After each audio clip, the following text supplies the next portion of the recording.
ota-onani bolasiga qilgan duosini payg'ambar alayhissalom payg'ambarlarni ummatiga qilgan duosi bilan barobar. Payg'ambarning duosiga ota-onani duosi barobar ekan, bolasini haqqiga qilgan duosi. Ota-onangizdan qanchalik duo olyapsiz? Ertandan chiqib ketyapti. Mana Abu Hurayra roziyallohu anhu har kuni vali ekanlar, Madinada vali yo'qligida vali bo'lar ekanlar.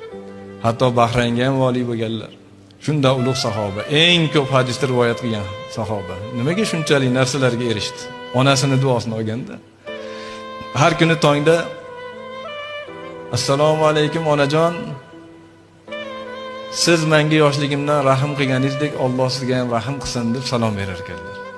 Shunda onalari ham va alayhissalom senga ham Alloh rahm qilsin qariganimda menga yaxshi e'tibor qilganing uchun deb u kishi ham duo qilar ekanlar. Chiqib ketar ekanlar, kelganda ham xuddi shu salomlarni berib ko'rishar ekanlar.